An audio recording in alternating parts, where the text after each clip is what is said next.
Hello and welcome back to Delta Analysis video. Today's Delta Hoopa and Delta Hoopa Unbound. Delta Hoopa is a pure flying type and Unbound gains in fairy typing as well. So pure flying and fairy flying, good typings. Flying is always a very spammable type offensively. So typing seems good. Boots is always a good option for flying types this generation as well. So you definitely have some options. Looking at the stats, Delta Hoopa has 80 HP, 60 defense, and 130 special defense, which physically a little frail, but you're not that weak. Like you have a few weaknesses, but no like crippling 4 times weakness. So you may be able to lift some physical hits, and especially your bulk is quite good. Um, 110 attack, 150 special attack is very powerful, but 70 speed is a little middling, so that's unfortunate. Although generally speaking, you just want to try to take advantage of that massive 150 special attack. Hoopa Unbound, the Unbound version gains it gains 50 attack, 20 special attack, and 10 speed, which are all very good. It's definitely a lot better than the normal version. The speed matters a lot because Scarf now outspeed basically everything. Scarf Hoopa with the 80 speed instead of the 70. 70 is a little awkward. 170 special attack is huge, and ability to go physical as well reliably is very useful as well. Same defense is not horrible. Gains fairy typing, which is a fantastic typing defensively, offensively, and it's a great typing in every way. So it looks really good from the bat. It off the bat, it looks really good. Looking at his ability, this is where it gets a little more negative. Especially, like I really dislike Cloud9 on it. It ignores all effects of weather when active, and I don't like it. If it didn't have Cloud9, I think this would be a fantastic rain Pokemon because it gets Hurricane. Spoiler. It does get Hurricane, gets Thunder. It's just so spammable. Gets Weather Ball even. I don't know why this thing gets Weather Ball, but it gets Weather Ball, and it gets Cloud9. It's literally useless. It can actually it's always gonna be a base 50 normal type move. Why would you run that? Why would you give it? I hate it. This is such a fun Raymond if it didn't have Cloud9, but it has Cloud9. I hate it. I hate it. I hate it. Moving on. So utility moves, it does get defog. One of the few deltas it does get hazard removal, although to be honest, you don't really want to be clicking it with this thing. You've base 150 and 170 special attack. You just want to click buttons. You don't want to click defog. Pain Split, some recovery question mark. Probably not clicking that either. Tailwind can be very good, although I don't think it's the best move on this thing. It can be useful. Taunt stops things from using status moves. Again, most of these moves, I'm like, they're not bad, good moves, but you could run better. Basically, they're just running offense is probably just better.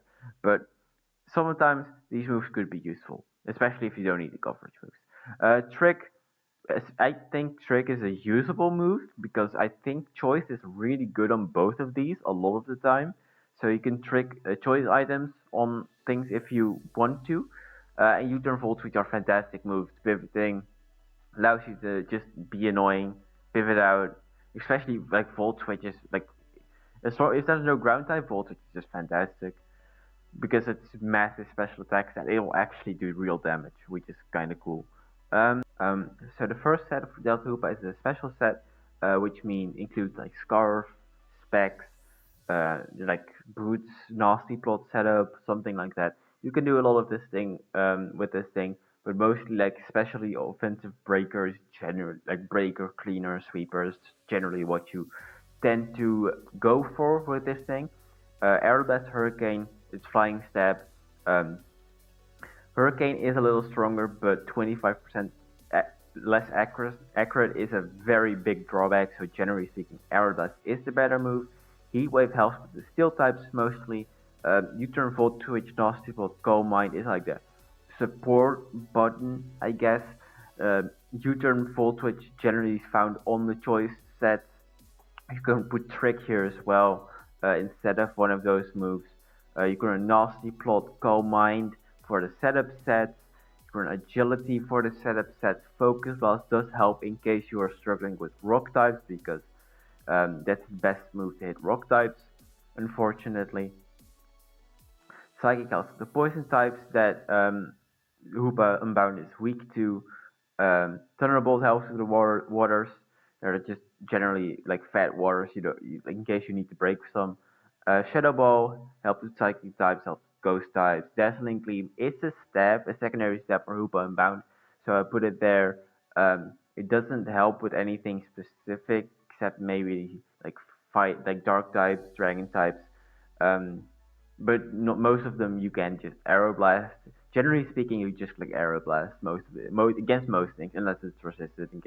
In that case, you run like heat wave, focus blast, something like that. And utility moves are always usable, I guess. Like if you need a filler move, although I feel like this thing struggles to um, find room for those filler moves more than it wants to run them, basically. So that's generally the special set. It just clicks buttons. I Scarf is fantastic. Specs is good. Depends on your team and like the composition and the matchup and whatnot.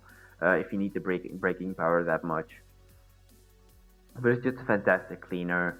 Nostril has potential. Calm Mind has potential. Agility has potential. So it can just do a lot of things, depending on what you're dealing with. The physical set, this is mostly supposed to be used for the Unbound set because it does have one like 50 higher base attack than the base form. Um, so that's like you can use it on base form as 110 base attack, not terrible, but it's then not really what you want to use it for. Uh, so the move pool would probably like Play Rough is the move you'd be spamming the most because your flying step physically is acrobatics, so or like aerial ace, but I think acrobatics has more potential than aerial ace.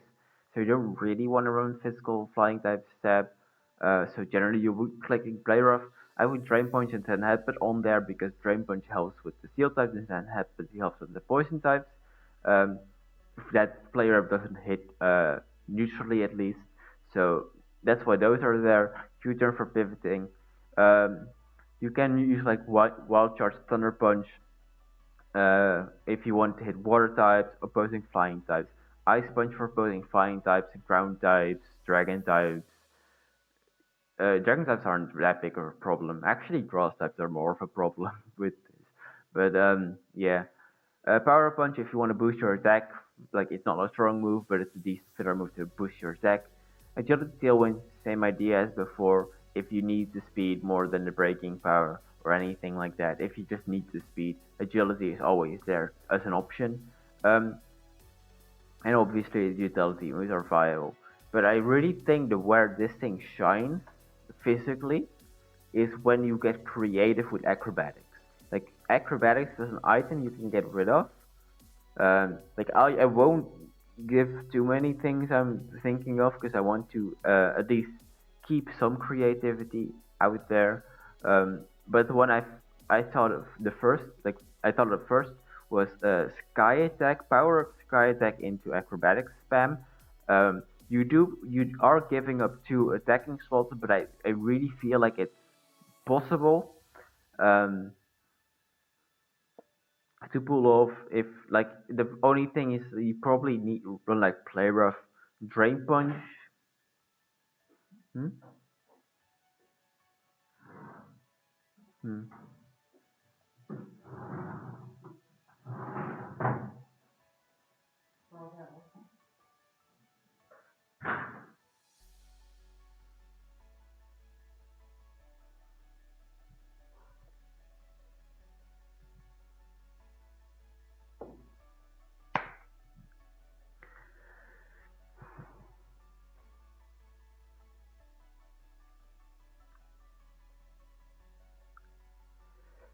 3, 2, 1.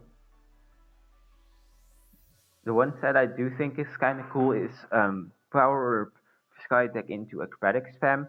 Although you do still struggle a little bit with steel types, but Drain Punch is there if you need it. Um, but that could be a very cool combination. I've also thought out ways to boost your speed with an item, something like Salak Berry. But besides that, everything like those are the two most obvious combinations to use with acrobatics. But Salak is a little weak to like priority revenging, something like that. But it's it generally should be able to function, I feel. That's basically the idea with Delta Hoopa. It's a very oppressive offensive threat. The special set is a lot better than the physical set, generally speaking. So I would recommend it most of the time, but if you want to get a little funky, the physical set on Delta Hoopa and Mount is still very viable because of its 150 attack. Um, Also, I do want to mention its signature move. Where is it? Spirit Away. Where is it? Where is it? Here it is. It is a base 100 fairy type move, physical fairy type move that never misses. Um, User and foe disappear turn 1, damages on turn 2. I think this is a really bad move because you click it, and if your opponent predicts that you click it, goes into a steel type, you attack, and then they guaranteed get a move off on you, which with your physical defense will probably kill you. So I don't think it's a smart decision. And Playref is already base 95, I think. Base 90. No, not 95, that's Moonblast. Uh, Already base 90, so I really don't think it's worth the risk. So that's basically my stance on that. So yeah. But next up is the very last video, that's UFI, which is broken. What the hell is that Pokemon? Anyway, see y'all then. Goodbye.